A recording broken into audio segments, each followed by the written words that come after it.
بینەرانی عزیز و کاتتان باش بەخێر بێنەوە بۆ گفتوگۆیەکی تر لەگەڵ کەسایەتێکی سیاسی. لە گفتوگۆی ئەم جارەدا گفتوگۆ دەکەم لەگەڵ کاکێمە سۆفی جێگری بەڕێوەبەری گشتی پارتی سربەخۆی کوردستان. لە مژارەدا ئێمە پتر هەوڵ لەو بابەتەدا ئێمە پتر هەوڵ دەدەین باز لە بژاری سربەخۆی لە ڕۆژهەڵاتی کوردستان بکەین. کاکێمە زۆر بەخێر بێی بۆ ئەم گفتوگۆیە.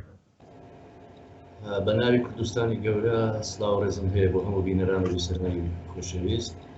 و سپاس بۆ جەنابیشت بۆ خۆقاندنی ئەم دەرفەتە لە خزمەتتان. سپاس دەکەم. جەنابەت جێگری بەڕێوەبەری گشتی پارتی سربەخۆی کوردستانی، بۆەوەی بینەرانمان ئاگاداری چالاکیەکانی پارتەکەتان بن پێم خۆش ئاماژەیەک بە مێژووی دامەزراندنی پارتی سربەخۆی کوردستان بکەیت بۆەوەی بچینێنەوە باسەکەمانەوە. پارتی سربەخۆیی کوردستان ساڵی 1980 دامەزراوە. حیزبێکی نەتەوەیە و باوەڕی بە سەربەخۆی کوردستان هەیە و کار و خەبات و تێکۆشانی پارتی سربەخۆیی کوردستان بە گشتی لە ماوەی 32 ساڵ ڕابردوودا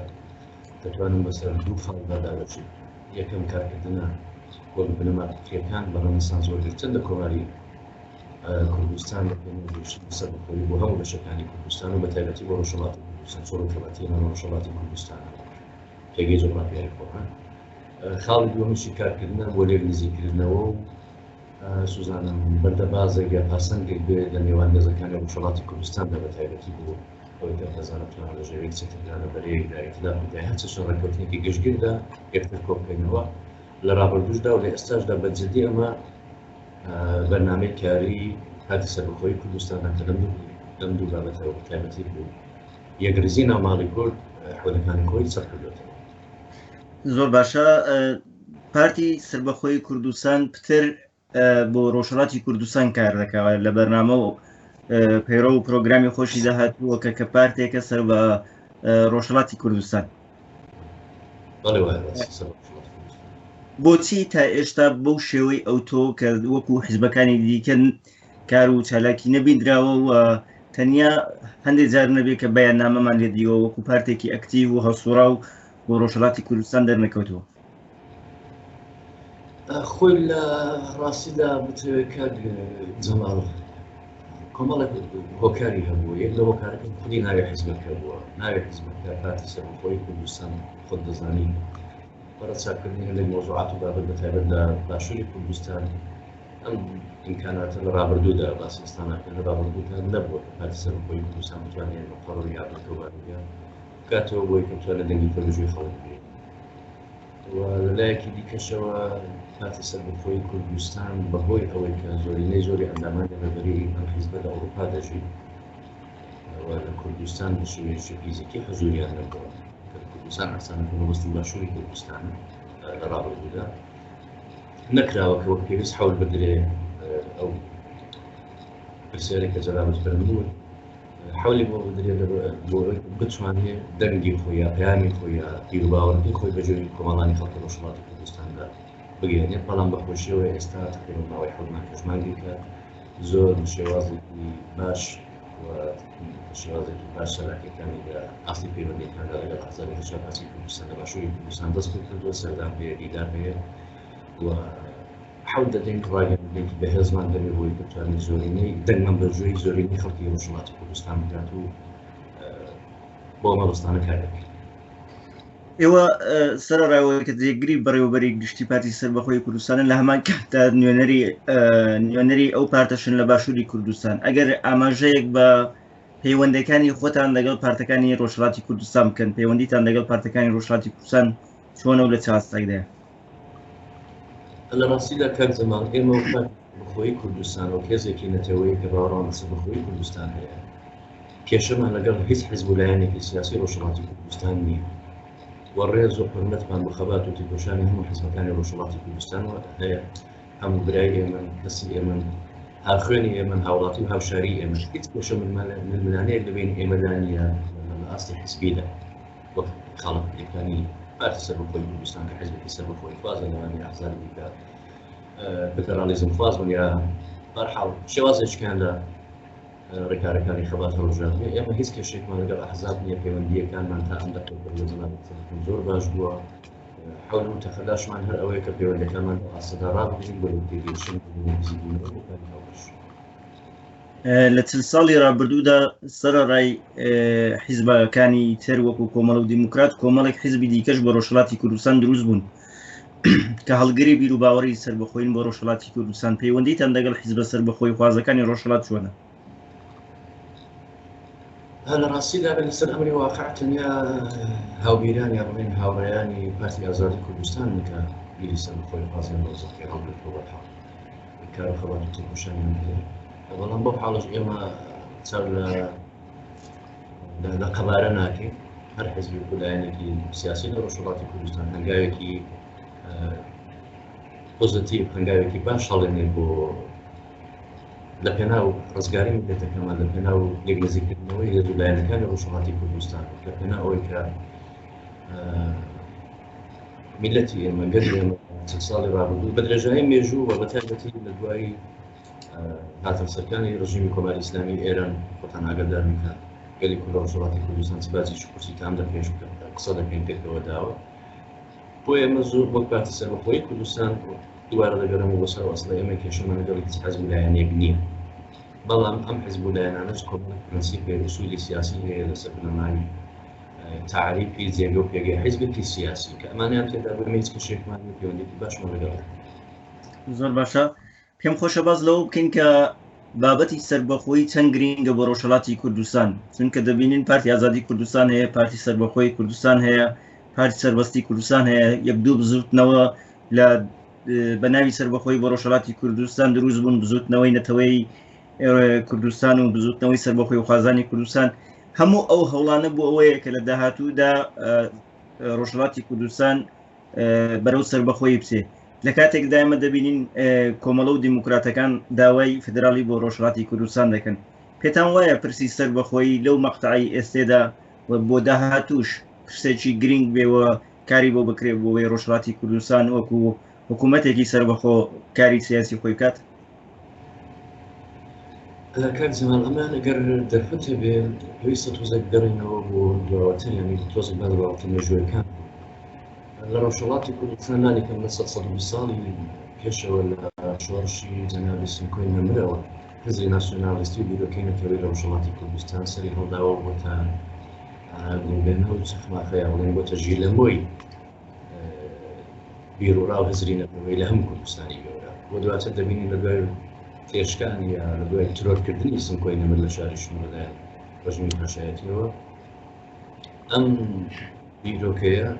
لە کۆمەڵی ژێکابدا لەلایەن هەرمانی زەوی حیوە جارێککە زیندوو دەکرێتەوە کۆمەڵێک خەڵک لە خەڵکی دڵسۆز و نیشتمان پەروەر کە کۆمەڵی ژێکابتان لە شاری دامەزراندووە لێوەدا دەبینی کە مەغزی متەفەکر ئەم کەسایەتە بلیمەتەی کە ئەو کات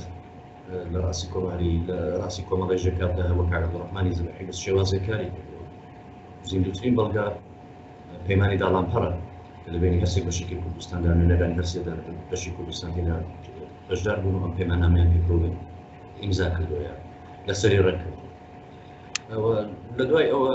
بەرحەڵ شکڵگرتنی کۆماری کوردستان و شێوازی تێکچوونەکەی کۆماری کوردستان خۆنابێژوو کە هاتوون هەتا دەگەینە شۆڕشی گەلانی ئێران و لە شۆڕشی گەلانی ئێرانشدا دەبینین لەسەر ئەمری واقع سیاست کراوە بۆ ئەوەی کە ئەوەندەی کورد بۆی کراوێ بتوانێت بیست و خواستەکانی خۆی یا بڵێن ئەوەی کە پێ دەوترێت متالباتی سیاسی خۆی یا ملی خۆی وەربگرێت وەک ڕەوتە مێژوویەکەی کە سێری دەکەی بزاپی یا بڵێن جوڵانەوەی سەربەخۆی خوازی لە ڕۆژهەڵاتی کوردستان گەشەی فکریەکەی دەپێشە و پارچەکانی دیکەی کوردستانمە واتە دەتوانم بە زۆرێشکە بە زۆر بە واتایشکە بڵێم سەرچاوی هزری نەتەوەی و ناسیۆنالیستی لە ڕۆژهەڵاتی کوردستان لە نێوگەلی ئێمەدا سەری هەڵداوە عزم کردی هەر وەک بە پێناسە تعبیری هەندێک لە خەڵکانی پسپۆر و شارەزا کە سنکۆی نەمر بە بابی ناسیۆنالیزمی کورد لە ڕۆژهەڵاتی کوردستان ناودەبن ئەم هەزرە لێرەوە سەرچاوی گرتووە لەمە بۆ درێژەی وەڵامی پرسیارەکەی جەنابەت کە فەرمووتان لەم بارودۆخەدا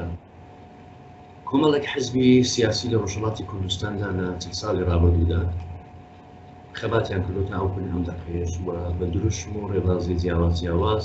حولیان داوا مافەکانی میلەتی کورد دەستەبەر بکردی لە ڕاستیدا ئێمە پێمان وایە ئەگەر هەموو حیزبەکان بگەڕێنەوە بۆ سەر ئەسڵی دیاریکردنی مافی سارەنووس کە خۆتان دەزانن لە چوار شکلی لە چوار شێوازی ممکندا پێدانی خودمختاری و فدرالیزم و سەر بەخۆییە ئەمە دەواازەیەک دەبێت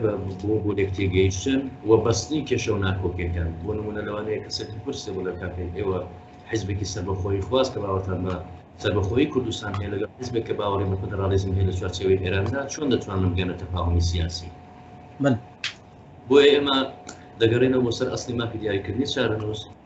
کە گەڕاینەوە بۆ سەر ئەسڵاوە داواکاریەکەشمان هەر ئەوەیە حولەکانیشمان هەر ئەوەیە کە گەڕایە بۆ سەر مافی دیاریکردنی سارەنووس منێکی سەربەخۆی خوازم بۆ ئەو هاوشێنی کە باز لە فدرالیزم دەکەی ئەوەی دەکەێت یەکمان لە چەندەکانی دەکەی هەڵبژار هیچ کێشەیەکمان نابێنێت چۆن هەمومان گەڕاینەوە بۆ سەر ئەسڵە و لەم چوارچێوەی ئەم ئەسڵەدا کار دەکەین و سەرڕای ئەوەش هەموو حیزبولایەنە سیاسیەکان حەول دەدەن ئەم ڕێبازەیە ئەم خەتی فکری سیاسی خۆیان لە نێو کۆمەڵانی خەڵکی ڕۆژهەڵاتی کوردستاندا پەرە پێ بدەن بەڵام دوجار ئەوە گەلی کوردە لە ڕۆژهەڵاتی کوردستان لە ڕێگای سندوقی دەنگدانەوە لە ڕێگای هەڵبژاردنەوە بە کەشوهەوایەکی ئازاد و دیموکراتیکدا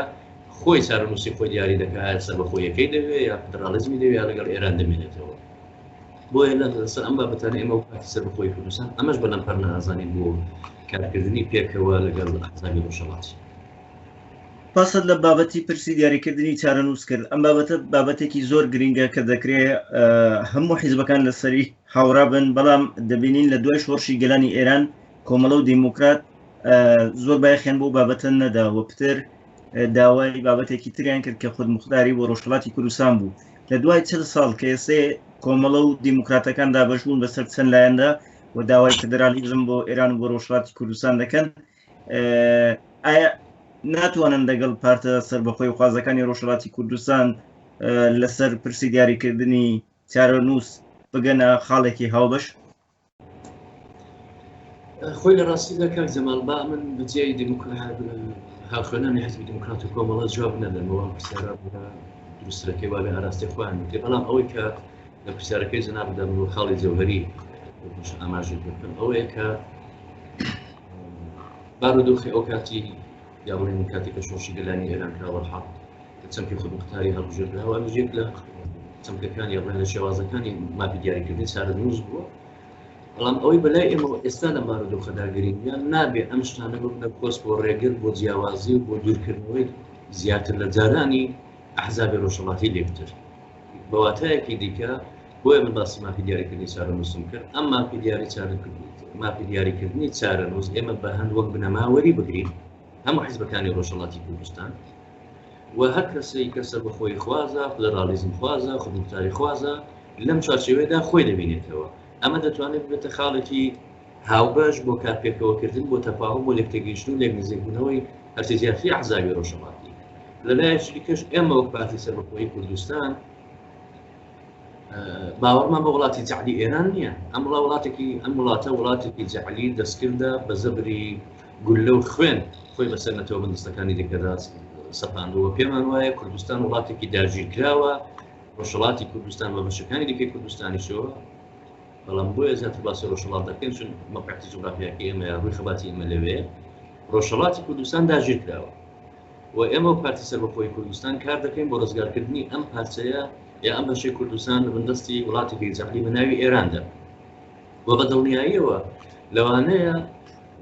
من دڵنیام لەو قسەی کە خۆم دەیکەم و بە پرسیاریشم بۆ قسەی کە دەیکەم هاوخێنانمان لە حیزبی دیموکرات لە کۆمەڵە و لە ئەحزابی دیکەش وەک ئێمە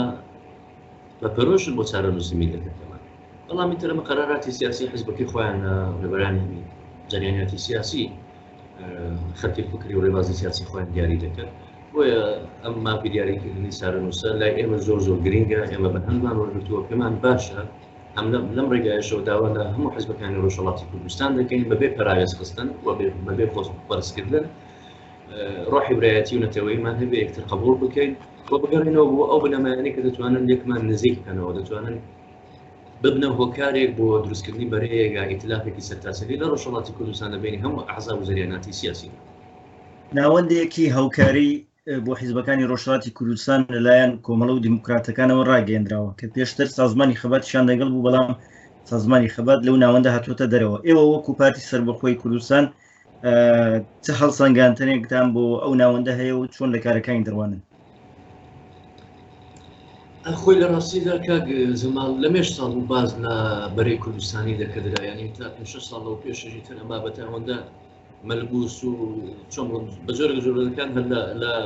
لە چاوی دەدا، هێندە باسی لەسەرکەوە حزابی سیاسی هەرێکە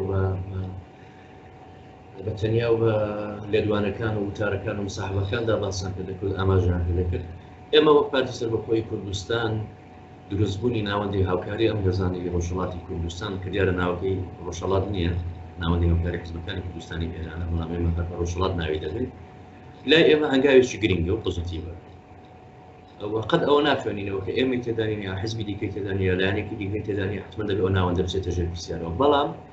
گلەیەکمان لە ناوەندەکە هەیە لە 2 ساڵی ڕابردوودا ناوەندی هاوکاری دەیتوانی بە هەیئەتێکی ئیزرایی سەردانی تەکتەکە حیزبەکانی ڕۆژهەڵاتی کوردستان بکات بۆ ئەوەی کە بتوانێت زۆرینەی زۆری ئەحزابی ڕۆژهەڵاتی بەشدار بێت لەم ناوەندەدا. و دیارە حزبی کۆمونیست لێوەدانەمەوە یا سازمانی خەبات لێوەدانەمە ئەمەیان بەڕاستی هۆکاری سیاسی بووە یا هەر هۆکارێکی دیکەی بووە. من ناهێوێ باسی هۆکاری من حزبی سیاسی حاڵتان جوێ خۆیان دێنەوە، بەڵام بە گشتی بوونی ناوەندی هاوکاری لەم بارودۆخەدا باشە و هیوادارین بە حولی هەموو لایەکمان بتوانین لەگەڵ برادرانی کە لە ناوەندی هاوکاریشدا بەشدارن ئەم ناوەندە بەرپراوان بکەینەوە لە شکلی بەرەیەکی کوردستانیدا، لە شکلی ئێتلافێکی سەرتاسەریدا کە بتوانێت زۆرینەی زۆری حیزبەکان تێدا بەشدار بن. چون کاک زەماڵ ئێستا خۆشبەختانە دوو بنەمامان هەیە جگە لە مافی دیاریکردنی زارەنووسەکە، دوو دانە چوارچێوەمان هەیە. ئەم دوو چوارچێوەیە ئەگەر ئێمە ڕۆحێکی نەتەوەییمان هەبێ، ڕۆحێکی برایانەمان هەبێ، بەدوور لە بەرژەوەندی و لەملانەی حزبی و ڕکابەری حزبی ناوەندی هاوکاریمان هەیە لەگەڵ ئەم سپای ملیەی بەڕێز کاک حوسێن یەزدان پەنا سەرۆکی پارتی ئازادی کوردستان ڕێگە هەبێ. ئێمە دەتوانین بە دڵسۆزی بە خەمخۆری بە هاوکاری لەگەڵ یەکتر بە لێکتەگەیشتن ئەم دوو چوارچێوەیە بە بنەما وەربگرین و بتوانین گەورەکەینەوە بەرپراوانیکەین. بە تایبەت لەم بارودۆخە هەستیارەدا ئەم دوو بوونی ئەم دوو چوارچێوەیە بۆ ئێمەی کورد لە ڕۆژهەڵاتی کوردستان زۆر گرنگە. لەگەڵ بەڕێز کاک حوسێن یەزدان پەناش قسەم کردووە لەسەر ئەوە بتە جەنابی زۆر ڕاشکاوانە بەبێ هیچ شرت و مەرجێک لەبڕاوێ سوپای ملی کوردستان دامەزراندەوە ناوەکەی دیارە کاکە بابێن هەموو حیزبەکان من بە پێنجەر تێدا بەشدار بن، چۆنی پێیان خۆشە ئاڵۆگۆڕی بەسەردابێنن، خۆیان ئەسڵە فەرماندەیەکەی بەڕێوەبەرەکەی فەرماندەیەکەشی بەدەستەوە بگرن. تەنیا کێشەکە ئەوەیە ئێمە دەمانوێت سپایەکی نیشتمانی سپایەکی نەتەوەی ملی هەبێ بۆ ڕۆژهەڵاتی کوردستان. جاناوەکەی دەنێن فەرمانده ئەرتەشی ملی کوردستان، هێزی پێشمەرگەی کوردستان هیچ کێشەیەکمان نییە. بە هەمان شێوە ناوەندی هاوکاریش من ئەو چاوەڕوانیە و پارتی سەربەخۆیی کوردستان و لەگەڵ جەریاناتی دیکەش کە قسەمان کردووە ئەو چاوەڕوانەیەمان هەیە کە بە تایبەتی من ئەم گلەیەم لە حیزبی دموکراتی کوردستانی ئێران دەکەم لەگەڵ دۆستانی کۆمەڵە دەبایە ئەوان چۆن بڵێم پێشقەدەم بایەن ئەوان هەنگاوەکانیان هەڵگرتایە. کاک زەمان ناکرێت جەنابەت خۆت پێ برا گەورە بێ بەڵام قەدەی لە دەرگا کەشم نەدەی. ئەمە شتێکی چۆن بڵێن ناخۆش بوو بۆ هەموو حیزبەکانی ڕۆژهەڵاتی کوردستان. بۆیە هەر لەرگای تریبونەکەی زەنابتەوە داوا لە هەموو هێزەکانی ڕۆژهەڵاتی کوردستان دەکەم بەبێ هیچ شەرت و مەرجێک، هیچ شەرت و مەرجێکی حیزبی و ململانەی حیزبی بەپیر ئەم دوو چوارچێوەیە بچین بتوانین ناوەندی هاوکاری بەرپراوان بکەین بکەینە بەرەیەکی کوردستان و ئیتلافێکی سەرتاسەری لە ڕۆژهەڵاتی کوردستان بەبێ پەرارەسخستنی یا شەرت و مەرجکاری بۆ حیزبەکانی دیکە. و بە هەمان شێوە سوپای ملی کوردستانش کە پارتی ئازادی کوردستان باسی لێوە کردو ئەم دوو چوارچێوەیە بە هەندووە بگرین بەڵکو بتوانین بە هیممەت بە دڵسۆزی بە خەمخۆری ئەو چوارچێوانە بەرپراوانتر بکەینەوە و سوپایەکی نیشتمانی لەژێر نەزەری بەرەیەکی کوردستانیدا بتوانین دروستی بکەین و ئومێت و ئاوا لە ڕۆژهەڵاتی کوردستان جارێک کەسی بکەین. کاتیەوە نەهاتوو هێزە سەربەخۆی خوازەکانی ڕۆژهەڵاتی کوردستان لە چوارچێوەی ناوەندێک یان بەرەیەکدا کاری سیاسی خۆیان بکەن وەک چۆن حیزب فدرال خوازەکان ئەو کاریان کردو؟ کاک زەمان ئەم بیرۆکەیە نوێژە باسی لێ دەکرێت و باشم ببین مادە لە چەند ساڵی ڕابردووشدا ئەم شتە ڕوویدا، بەڵام یەک خاڵی گرنگ هەیە ئێمە نامانهێوێ وەک پارتی سەربەخۆیی کوردستان هیچ بەرەو ئێتلافێکی کە دروست بێ چون هەر ئێتلاف و بەرەیەک کە دروست بێ دەبێتە خاڵی بەرامبەری ناوەندی هاوکاری و ئێمە بەجێ ئەوە کە بین خەریکی بەرەی سەر بەخۆی خوازان بین ئێمە هەموو ئاماجەکەمان خزمەتە و ڕزگاریە خزمەت و ڕزگاری گەلی کوردە لە ڕۆژهەڵاتی کوردستان کەواتە ئەو پتانسیۆلە ئەو وەزەیە ئەم تێشووە فکری و سیاسی و معنەوی کە دایدێنی بۆ دروستکردنی بەرەیەکی سەر بەخۆی خواز بۆ نین ئەم کارە بکەین کە تەسیرمان هەبێت کارگەریمان هەبێت بە دیالۆگ بە لێکتێگەیشن ناوەندی هاوکاری بەرپراوان بکەینەوە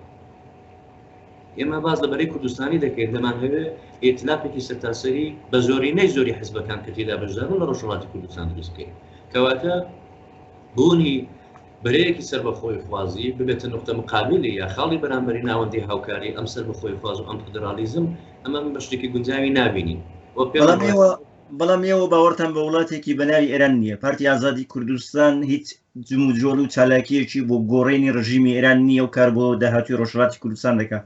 حیزبە سەر بەخۆی خوازەکانی دیکەش بە هەمان شێوە مەبەستمەوە بوو کە ئەگەر قەرار بێ ئەوان کار بۆ پرسی فدرالی لە ئێران و لە ڕۆژهەڵاتی کوردستان بکەن و ئێوە لە بەرامبەردا کار بۆ سەر بەخۆی ڕۆژهەڵاتی کوردستان دەکەن بۆچی هەوڵ نادەن کە ئێوەش ناوەندێک و بەرەیەک لەو پەیوەندیەدا دروست بکەن بۆەوەی ئەو ناوەندی هاوکاری حیزبەکانی کوردستان ئێران دەگەڵ ناوەندی هاوکاری حیزبە سەر بەخۆی خوازەکان پێکەوە کار بکەن لەبەر ئەوەی کە ناوەندی هاوکاری تاکوونی ئێستا زەحمەتی ئەوەی بەخۆی نەداوە ئەحزابی ڕۆژهەڵاتی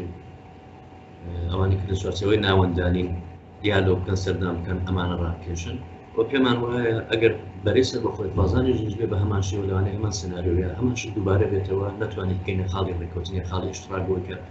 ئەم دوو ناوەندە هەیئەتیان سەردان یەکتر بکە و تەفاهم لێ دروست بوو باشترین حل ئەوەیە کە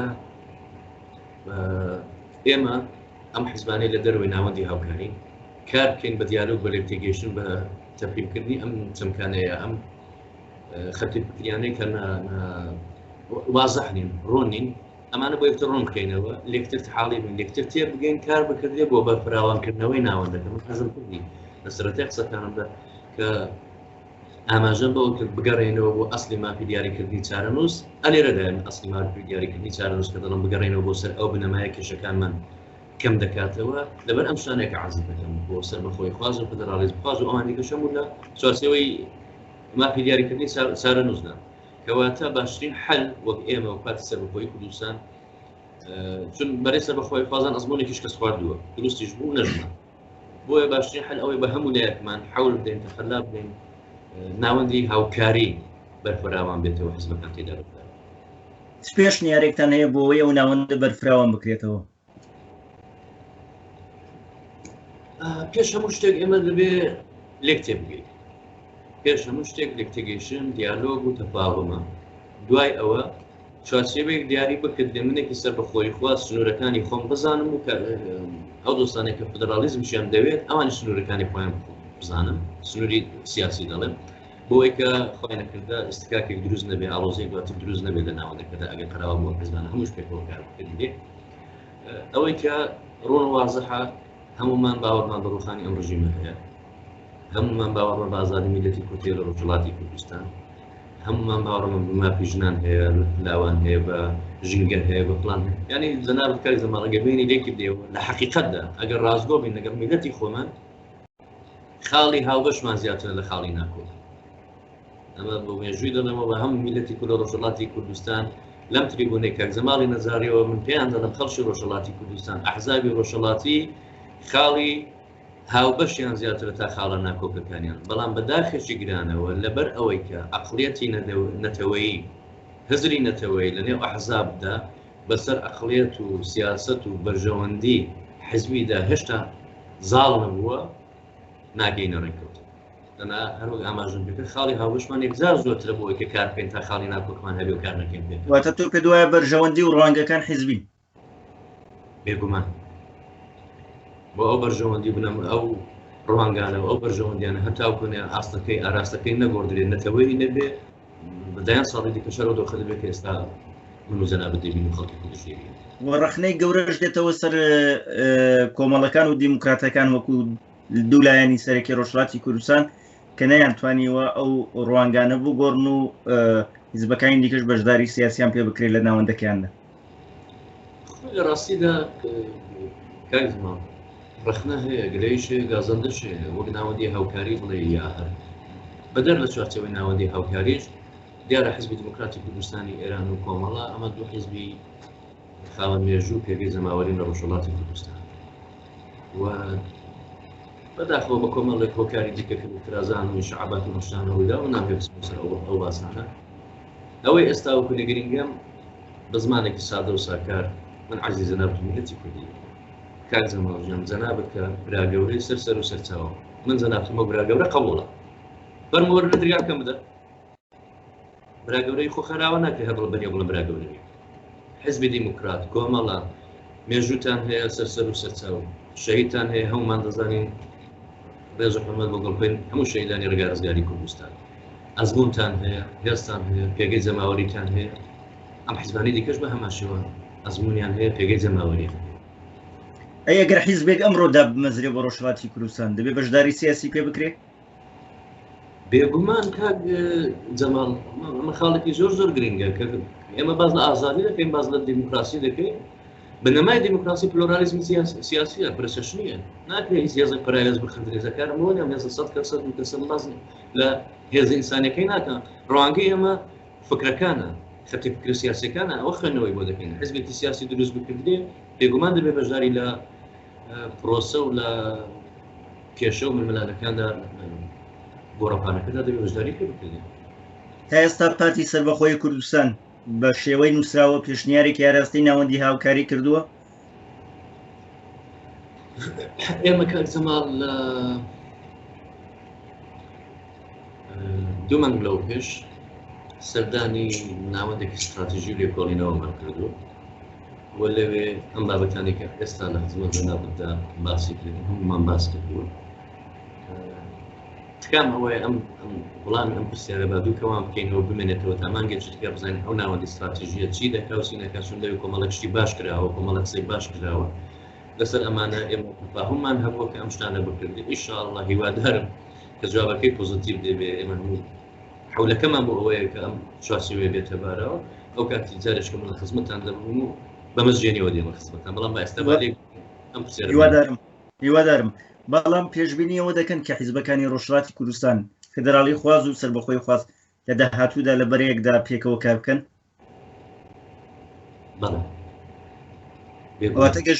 واتە گەشتبینی بۆ دروستبوونی ئەو جۆرە بەرەیە کاک زەمان خۆت دەزانیت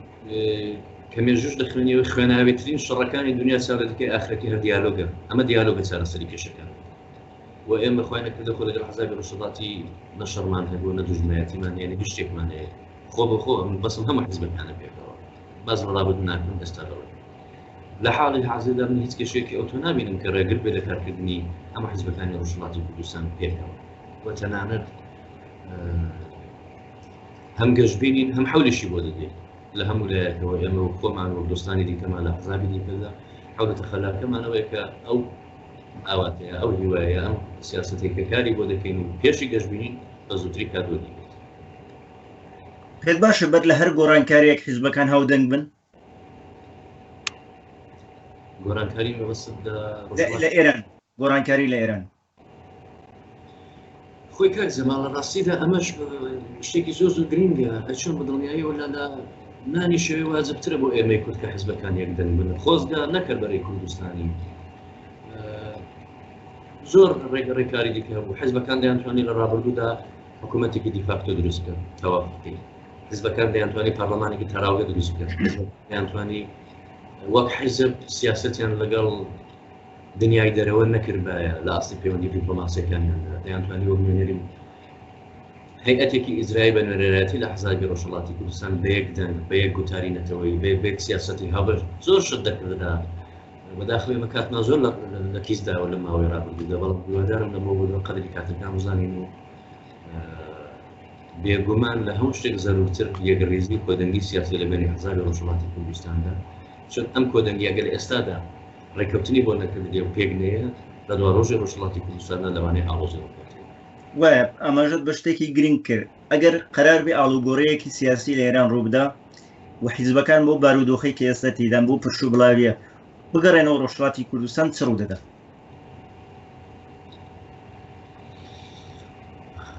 والله كاك زمان أنا اختيار زور برسكربو من بروي كم نام راسي نخلق بأمير كم يا أخواني كل شيء من ده هاخوانهم من توزيع بلا من بزور حتى ورا دقيقة أجر تامد تاكاتي ودرفتي تاكاتي ودرفتي أحزابي وشماتي كردستان كبلنا من بيجنا أنا ريكوتني جيشجير وهم لا يخوي ملزم فرع بابا كيبن كل ممريكوتنا ممبري كردستانية حتى شر ريكوتني بيلوجي بتاريخ واحد دايا بتاريخ سياسي هاو بجدا أما نكردي بدلني أي ولا رجلاتي كردستان دو خد زور خرابت اللي كيسا سر موضوعاتها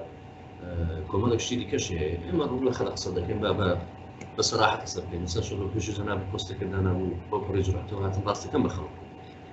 إما تقول أحزابي رجلاتي كردستان كده كم حزب يا كم لا يعني هي باسك إما كشيش كشمان هي بناي باتيجاني آزادي كردستان بناي بجاك وبدلني أيوة هم كشنا هم مدبي لنا ودي هاوكارية لا ديداري دو بدوي حزب كان دا سردانة كان دا أم كشنا باز بكتلي كاك زمان أما واقعاتي أمر كجاك بمهبي ونمهبي شرعيات لمن ورناقري أم هي دروس كلاوة كارم الرباز والخطيب السياسي كيني أو شاني كمنش ديزاني وزنابيش ديزاني وخلقش ديزاني باز لما عقليتك واقعتك السياسية لكم كإسلا لقورفانا كذا لو رشالاتي كردستان دا هي بجاك إما هي حزب ديمقراطي كومالا هي بارتي آزادي هي حزب كومونيستي أمانها مهن هيك حاشا لنا كردري وأوسر دمجنا وكاك زمان من با هيز بتوانا بلا أو هيزم هي أمانة سركودة كنا نخير أوسر دمنا ما نشعوري سياسي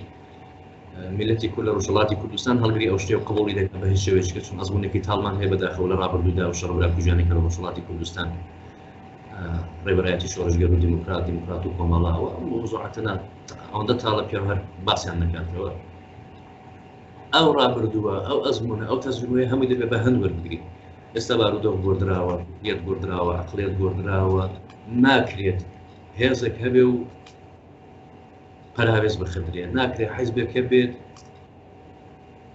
جوي بوشلنكي جو لقسكاني نقلي تعاملي لقرنكي ديالوغي لقرنكي هما هو باشترين حل باشترين ذكر أويا ديالوغي قشقير بشويكي لأن براوانا لبيني حزابي ورشلاتي لبيتا آراوة وخال وخالي أم كشولا برانا همو بيتا بالراز بويك الجنزاوتين وشياوتين رقا حلي بو بيدريت قصد لبابتي ديالوغ كرد كدبي لنيوان حزبكاني رشلاتي كردستان دا هبيا كبداخل نبو يما لتسن صالي رابردو دا بناوي حزبي وبناوي ناوندي هاوكاري شو جومان لو بو ك باز للديالوغ دا الرجيم كوماري إسلامي دا كريت أنا ندل يبدو صالي رابردو دا هەوڵێک درا لە ناوەندێکی استراتیژی لە وڵاتی نۆڕێژ هەوڵی ئەوەدا کە کۆمەڵە و دیموکراتەکان وەکو ناوەندی هاوکاری لەگەڵ ڕژیمێران بکەونە گفتوگۆ دیالۆگ باشە پێ دوایە لەو مەقتعی ئێستێدا لەو زەمانەی ئێستێدا دیالۆگ دەگەڵ کۆماری ئیسلامی بابەتێکی گرنگ بێ کاری زەماڵ هەندێک خۆزگە ئەم پرسیارانە نازانم سۆ چاسیەوە حیزبێکی کەلدام ئەم پرسیارێک لەگەڵ هاوڕێیان یا هاوبیران لەگەڵەوانیش باسمان کردو بەڵام دەمانەوێت ڕوانگەی ئێوە وەکو حیزبێکی سەربەخۆی خواز وەربگرین کە ئایا دیالۆگکردن لەگەڵ ڕژیمی کۆماری ئیسلامی لەو زەمانەی ئێستێدا بە کەڵکە یان زەرر و خەساری گەورەی لێ دەکەوێتەوە نەخێر ئێمە پێمان وایە دیالۆگکردن لەگەڵ ئەم ڕژیمە هیچ واتایەکی نییە نەتەنیا لەگەڵ ڕژیمی ئیسلامی ئێران بەڵکو لەگەڵ ئۆپۆزیسیۆنی غەیرە کوردی تەمامیەت خاه ئەمان کە لە ئەوروپا و لە ئەمریکا دانیشتون و سەڵتەنەت بازەکان و پڵان بیسالەوە ئەمانە هەموو پێم وایە تەنیا کات و هێزۆزەکانمان لێ دەکوژێت لەمە زیاتر شکێنێ چون سکەوتێکی بۆ کورد نییە و دیالۆگ کاتێک دەکردرێ کە من باوەڕم بە ئەو خواستەی زەنابەت هەبێ ڕێز لەو خواستەی زەنابەت بگرم باوەڕم هەیە ئەمە لایەنێک بەیانێکی دیکەش ئەوەیە خودی ڕژیمی کۆماری ئیسلامی باوەڕی بە دیالۆگ نییە ئەگەر باوەڕیشی هەبێ ڕۆژێک لە ڕۆژان بڵێن ئەم ڕژیمە بەو قەناعەتە بکات کە دیالۆگ بکات دیسان خۆشی بهێ ناتوانێت بکات ئێران وڵاتێکی فرێنەتەوەیە ئەگەر لەگەڵ کوردی بکات دەبێت لەگەڵ تورکی بکات لەگەڵ عەرەبی بکات لەگەڵ بەلوچی بکات لەگەڵ پڵانی بکات کەواتە ئەمە هەر لە نوتفەدا ئەم بۆچوونە یا ئەم باسی دیالۆگە خەفەیە لەگەڵ ڕژیمدا باش خۆ هەمومان دەزانین ڕێبەری شەهید دکتۆر قاسملووی نەمەر لەسەر میزی دیالۆگ ئەم بەرنامەی ترۆر کرا و شەهید کرا یعنی ئەمە تا کەنجی ئەمانە بە ئەزمون و بە تەجروبەوە نەگری خوێندنەوەیان بۆ نەکەین ئەمە کە کراویشە لم يدو صالح أخيرا أولاتي نورج وزن وبسطك أو برونتر بروني زياتر من نام هي لا يعني حبتها نبير بلام زياتر الروانجي من هو من كم ويا تكتيكي كي جنجاب وأحزاب روشلاتي قلت أحزاب روشلاتي ما بس مش حزب كي كلنا مليها وكاريدا ما بتكتيكي كي دروز بقصة بو بارودو خيكا وكارتيدا شو هندك أعرض وهندك شد كلا لنا كذا وأوتوماتيكوان أما هرشومة تسيد خصت سرهم حزب كان روشلاتي كردستان لا أجري هاورابون لم أعرض أنه مشتانك كلابون وإمكاني أول شو بالحال بزورك للجوهر كان ما تفسيك تدبر الروي أم برزانه ببايع ولا سواسي وحزب كان عندنا بيجا لو أنا زوج شكل بشتي فرده هو بمن أقدرنا ويالي أقدرنا استقبل جامل بباسيف كم سبارة دور ولا من الحر حال ده هر حزب يعني كي سياسي ما في خوية شون سياسة كشون بريادة ده بلام أوش زي تعمل رامانة رجيم كباوري بديالوج نية تديالوج بواتايل دینەوە سەر حیزبەکەی خۆتان پارتی سەربەخۆی کوردستان بەو پێیکە ئێوە لە باشووری کوردستان ئێستا نوێنەرایەتی و پارتەتان هەستوودایە پەیوەندیتان لەگەڵ پارتەکانی باشووری کوردستان چۆن؟ ئێمە پەیوەندیەکی باش و دۆستانەمان برایانەمان لەگەڵ ئەحزابی هەر چوارچێکەی کوردستانی گەورەیە بەبێ پراوێستکردن دیارە ئێمە وەک حیزب هەندێک ملاحظاتی سیاسیمان هەیە بۆ نمونە پارتەکەی من لەوانەیە نتوانێت لە باشووری کوردستان لەگەڵ پڵانە حیزب و پڵانە حیزب بە هیچ شێوەیەک کۆنتاکتی هەبێت ئەمە واقعیەتە ئەمەش لەسەر تەنیا مۆزوعی حیزبی نییە لەم شێوەیەدا کە ئێمە ئەمە بەرژەوەندی نەتەوەیە چون پارتی سەربەخۆی کوردستان بەڕواڵەت ناوێت حیزبێکی لەسەرە تەواوی بیرکردنەوەی سیاسەتکردنی دیپلۆماسی هەموو شتێکی لەسەر بنەمای بیری نەتەوەی و هەزر و گوتاری نەتەوەیە کەواتە تعاملی ئێمە لەگەڵ ئەم حیزبانە زیاتر لەگەڵ ئەم هەزانە زیاترە کە باوەڕیان بە نەتەوە هەیە و لەسەر بنەمای بیری نەتەوەیدا سیاسەت لە باشووریش و لە بەشەکانی دیکەش کوردستان ئەو پەیوەندێکی باشمان لە زۆرینەی زۆری شێکمانی کاتێک ئێوە سەبارەت بە پرسێک لە ڕۆژهەڵاتی کوردستان و لەسەر پێشێلکاری مافی مرۆڤ لە ئێران هەڵوێز دەگرن بەو پێیکە ئێوە لە باشووری کوردستانن کاتێک داوای ئەوە دەکەن کە ئەو حیزبانە دەگەڵتان هاودەنگ بن ئایا ئەوان بە دوای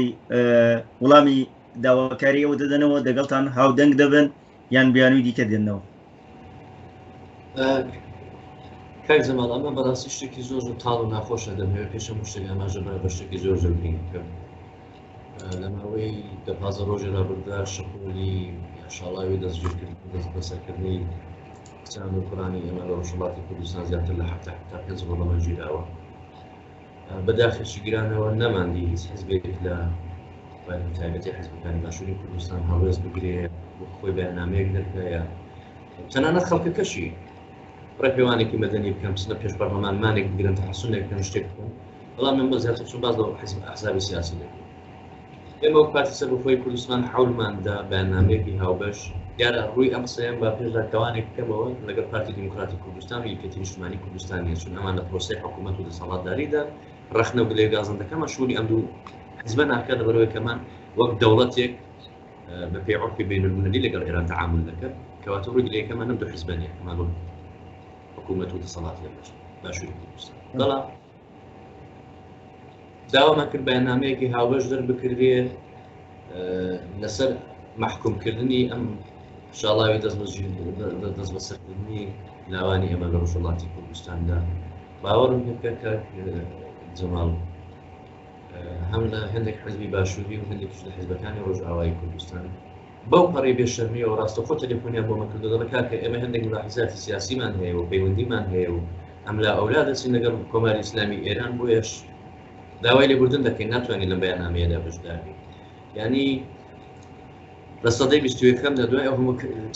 ئەو هەموو چەرمەسەرەی بەسەر میلەتەکەماندا هاتووە ئێستاش عەقڵەتی نەتەوەی نەبێتە گوتارزە لە ئەحزابی سیاسیدا لە بەرژەوەندی بەرتەسکی حیزبی خۆشیدا بێ خۆی ببەستێتەوە بەوەی کە بەڵێ ئەم تەعامل لەگەڵ ئەم ڕژیمە ئێستان دڕەندە هەیە کە ئەسڵ باوەڕی بە کورد نییە ئەوەی کۆماری ئیسلامی بۆی بکردێت دەوڵەتی فارس بۆی بکردێت ئەسڵ با منە لە کۆماری ئیسلامی ئەوەی فارس بۆی بکردێتش بە کورد دەیکات بەو پەڕی بێشەرمیەوە گەندەگەرنەوە وڵا ئێمە ناتوانین بەشدار بین برادرانی ڕۆژاوای تەنانەت ئامادە نەبوون لە بڵاوکردنەوەی بەیاننامەیەکیشدا دەگەڵتان هاودەنگ بن نەخێر تەنیا هێندێک لە حزابی باکووری کوردستان کە ئەمان زۆر دڵسۆزانەتر و نەتەوەیانەتر هاتوونەتی تووشی وەکو هەدەفە وەکو هەرکار و ئەمانە ئامادەگی خۆیان دەڕاند و کە بەیاننامەیەکی هەبەش بڵاوکەینەوە دەخی بەیاننامەکەمان بۆ لاردوون بەڵام بەداخێکی گرانەوە سێچوارانە لە حیزبەکانی باشوور کاک گرێشیان لێ ناکرد وەختێک پرسەی ترۆری سلێمانی لە هەولێردانراوە لە کۆسوخانی ڕژیم ئێرانەدرا ئەمە کاتێک کە سونێک بۆ پرسە و سەرخۆشی بکەن تاوێت لە ڕۆژ پاتی هەموو حیزبانە خوێندو کەمانە فڕیان ئەسڵ مەسەر کوردستانەوە نیە مارکێتە بیزنسێکە ڕێیان کردۆ بە ناوی حیزبەوە و خەرێکی بزنسی خۆیان و کەسابەتی خۆیان دێت ناوەڵە کاک زەماڵجان بەداخەوە ڕۆژهەڵاتی کوردستان هەموو جارێک کۆچی قوربانی پارتەکانی دیکەی کوردستان بووە کە واسووری پێشلەشکەریان بۆ لە شین و شاییدا لە پرسی ڕەفراندۆمدا خۆ دەزانی ڕۆژهەڵاتی کوردستان سەرچۆپی چێش و ئاڵا هەڵگەڕی ئەم بیرۆکەیە لە خیانەتی 16 ئۆکتۆبردا بەدڵنیایەوە هەموو خەڵکی کورد لە چوارپاسی کوردستان با ئەمە بزانە ساحەبی قسەی خۆمم ئەگەر میلەتی کورد لە ڕۆژهەڵاتی کوردستان نەڕژا بایە سەرجادە پیلانەکەی حەشی شعبی سوپای پاسداران کە دایانڕۆشت بۆ هەرێمی کوردستان زۆر لەوە مەترسیداتر بوو لەوانەیە ئەمڕۆ هەر شتێکمان بە ناوی هەرێمیش نەمەبایە ئەمە واقعەتێکی ڕۆژمەڕەن خەڵک لەبێ دەی تێ بکات کە ڕووداوی لە ڕۆژهەڵاتی کوردستان ڕوودەدات یەکدانە پارچە نابینن بە هاوارمانەوە بێ یەکدانە حزبی سیاسی نابینن بە هاوارمانەوە بێ لە ڕاگەیاندنەکانیشیاندا بەدزی و بەنهێنی چەپ و ڕاست خەرگی کوتانی خەڵکی ڕۆژهەڵاتی کوردستان و بێرەزیکردن و سوکایەتیکردنە بە پیرۆزیەکانمان بە مقەدەساتەکانمان و بۆ هەموو خەبات و دڵسۆزی و بۆ هەمووە ئەمەگ و هەستی نیشتمان پەروەریە لە کاتی لێقەوماندا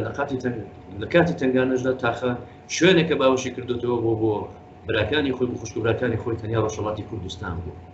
خۆزگای خەڵک ئەمانیان زانی بەیە تۆزێک ئەم شتانیان نەبینمەوە ئەدی هەڵوێستی خەڵکی باشووری کوردستان لە کاتێکدا ئێمە دەبینین خۆشە دامەژەت پێکرد کە خەڵکی ڕۆژهەڵاتی کوردستان هەمیشە و لە هەموو زەمانێکدا لەگەڵ خەڵکی باشووری کوردستان لە خۆشی و ناخۆشیەکاندا هەودەنگ بوون ئەدی خەڵکی باشووری کوردستان بۆ هەڵوێستیان نییە بەڵام تا ئێستا نەمدیوە لە باشووری کوردستان وە خەڵک وەگە ناڕزایەتی زەماوەری تا ئێستا بۆ شێوەیە نەمدیوە کە لەسەر بابەتێکی گرنگ و هەستیان لە ڕۆژهەڵاتی کوردستان بێنە دەنگ و بێنە خۆش و یا بێن مانگرتنێ بێن تحەسوب شتێک بکەن لە پێش پەرلەمانی کوردستان داواکاری من ئەو شتانەم نەدیوە هۆکارەکەشی ئەوەیە کە من پێم وایە باشووری کوردستان نازانم هیچ پاساوێکی ناتوانم بۆ بنەوە خۆیان دەبێت وەڵام دەبن بۆ وانین ئێمە بۆ ڕۆژهەڵاتی واین ئەمان بۆ وانین ئەمە پرسیارێکی زۆر گرنگە بەڵام من پێم وابێ ئێمە ڕۆژهەڵاتی شوێر بین خەریکی ڕۆژهەڵاتی کوردستان و مۆزوعاتی نەتەوەیی یا خەتەرێک مەترسێکی گشتی کە دەکەوێتە سەر هەموو بەشەکانی کوردستان و هەڵوێست ئەمە شتێکی جیاوازە ئێمە خەڵکی ڕۆژهەڵاتی کوردستانی ڕووی خەباتمان لە ڕۆژهەڵاتی کوردستان بێ و لەسەر مۆزوعاتی ڕۆژهەڵاتی کوردستان هەڵوێست بگرین پێم وابێ باشترە لەوەی کە ببینە کە واسووری پێشلەشکەر و دڵسۆز و خەمخۆری پارچەکانی دیکەی کوردستان بۆچی کۆماری ئیسلامی ئاوت دەستی بە شاڵاوی گرتن و دەست بەسەرکردنی چالاکانی کورد کردووە دەبینین لە ماوەی 2 هەفتەی ڕابردوودا پتر لە 75 کەس لە شارەکانی ڕۆژهەڵاتی کوردستان دەستگیر کراون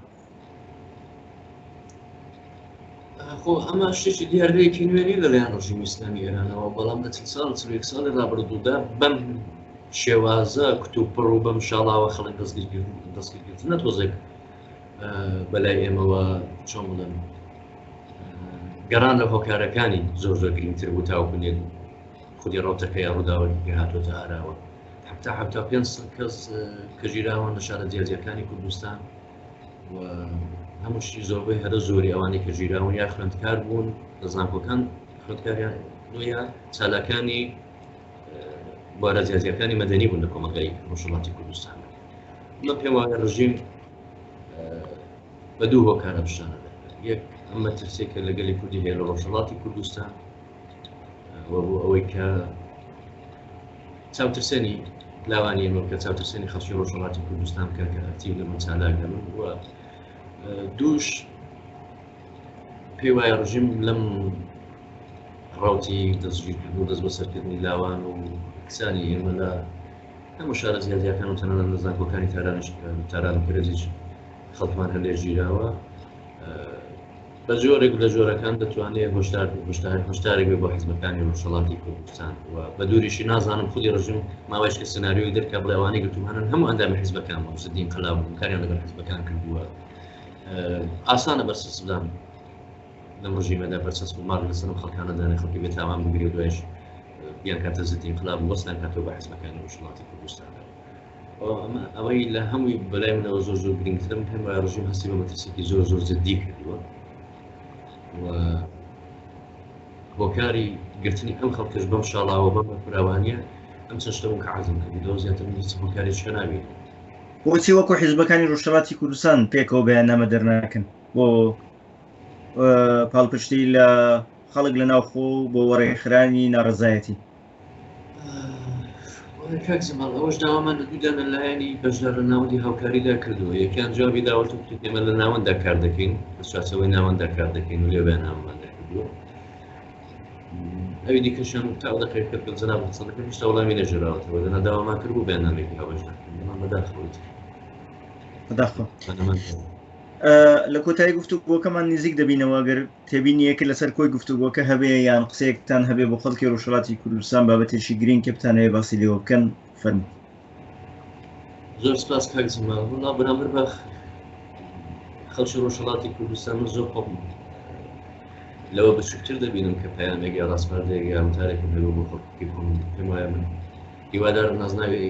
چیاوی ئەو نازناوە من خۆم پێ خزمەتکاری میلەتی خۆمە لە ڕۆژهەڵاتی کوردستان بەڵام داوا برایانم لێیان هەیە ئەوەیە کە نەتەوەی بیر بکەینەوە، نەتەوەی ڕەفتار بکەین، نەتەوەی منداڵەکانمان پەروەردە بکەین، وریاتر لە جاران بین، ژیرتر لە جاران بین وە تێبگەین بۆ خاچی کوردستان داگیرکراوە، تێبگەین بۆ باس لە سەربەخۆی کوردستان دەکەین و تێبگەین بۆچی ئێمە دەبێت بینە دەوڵەتێکی سەربەخۆ چی دیکە دەسەڵاتی سەدان ساڵەی فارسی داگیرکەر بەسەر خاچی پیرۆزی کوردستانەوە نەهێڵین و هیوادارم لاوانی ئێمە زۆر زۆر لەوە ژیر و وریاتر بدەن کە بە بچووکترین بیانوش لەدەن بەدەست ڕژیمەوە کە ئەوە بەرشەڵاوی دەست بەسیرکردن و جیراندا بکەون خۆیان و خانەوادەکانیان و ئێمەش و خەڵکانی دیکەش بکەونە عەزیەت و ناڕەحەتی و دڵەڕاوکە و پەرێشانی. هیوادارم بە زووترین کاتی ممکن خەڵکی ڕۆژهەڵاتی کوردستان فشارێکی عظیم بزوتنەوەیەکی عظیمی فکری دروست بکەن بۆ ئەوەی کە گوشارێک بێ لەسەر هەموو حیزبەکاندا بۆی کە بتوانین بە زووترین کاتی ممکن بەرێژی کوردستانی ئایتلافێکی سەرداسەری دروست بکەین و چاوی جەنابی شودماز دەکەم و سپاس بۆ تەخاکردنی ئەو کاتە و هیچ عەرزێکیشکەم. بەڕێز کاکیمە سۆفی جێگری بەڕێوەبەری گشتی پارتی سەربەخۆی کوردستان سپاس بۆ بەشداریتان لەو گفتوگۆیەدا. سپاس بۆ جەنابی.